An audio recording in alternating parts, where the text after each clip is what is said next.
Mais moi, ce que je fais tous les jours, c'est que je vends des chez-soi. Je vends là où les gens habitent, où ils ont vécu, où ils vont avoir des enfants, où ils ont eu des grands-parents. C'est la brique dans laquelle ils ont évolué. C'est ce qui me nourrit tous les jours. Trouver une maison où ils vont passer beaucoup d'années, où il va y avoir plein de souvenirs. Les souvenirs, ils passent, mais la maison, elle reste. Puis il y a quelque chose de très réconfortant même là-dedans, de faire partie de cette relation. La qualité première pour un courtier, pour moi, c'est déjà l'écoute du client, ses demandes, l'analyse de vraiment cerner ce qu'il nous a dit, puis après d'en tirer ce qu'on en a besoin pour savoir et faire le processus qu'on doit faire par la suite, c'est-à-dire les visites, etc. Vraiment le conseiller au mieux, mais c'est vraiment écouter, analyser, agir.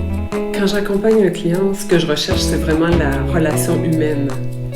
C'est-à-dire que je sais que je vais rentrer dans leur intimité, en fait dans ce qu'il y a de plus intime dans leur vie. Pour moi, c'est très important d'établir la relation dès le départ,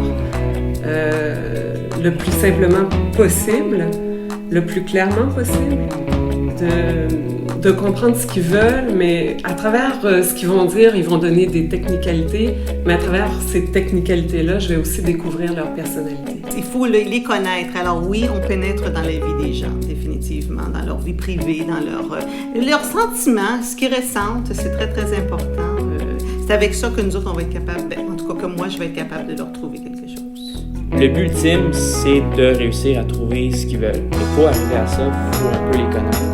Il faut partager, puis il faut échanger. Moi, je dis toujours aux clients, je vous pousserai jamais à faire une promesse d'achat tant qu'on n'aura pas ressenti le coup de cœur. Mais le jour qu'on va le ressentir, par exemple, là, on ne laisse pas passer parce que vous ne retrouverez jamais exactement la même chose. Vous allez essayer de retrouver la même maison, puis ça n'existe pas. On a un client qui attend beaucoup de nous et c'est normal et il le faut absolument. Par contre, justement, à la fin, je pense au moment où le client souvent va venir à nous dire « Mais vraiment, est-ce que je peux t'appeler à toutes ces heures? Est-ce que je te dérange tout le temps à tous ces moments de la journée, etc. » Et ou non, généralement, on se retrouve à leur répondre « Non, non, c'est moi qui te dérange. C'est moi qui vais te harceler de questions et c'est ça, c'est mon rôle. » Et donc, il y a cet équilibre qu'on doit garder absolument. Il faut que je le sache si la famille s'agrandit parce que vos plans vont changer. Et moi, de notre côté, il faut que vous le sachiez si on est plus qu'un à présenter une offre parce que ça va changer votre offre. Donc l'équilibre ici revient beaucoup, l'harmonie, cet esprit-là. Quand le client trouve ce qu'il cherche, c'est presque comme ouvrir la porte. On peut rentrer dans une maison avec les clients, les yeux s'illuminent tout de suite.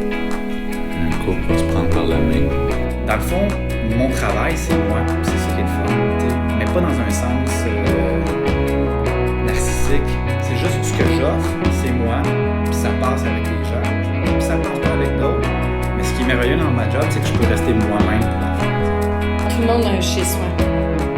Tout le monde doit habiter en quelque part. Puis tout le monde doit le trouver. Ça fait partie de la vie, ça fait partie de l'héritage. Quand les clients font affaire avec Réalto, ils sont assurés de travailler avec une équipe qui est d'une grande intégrité. Alors ils savent qu'à toutes les étapes, ils vont être accompagnés de la vraie façon dont on doit être accompagné. Dans un très, très grand respect de leurs valeurs, de ce qu'ils sont.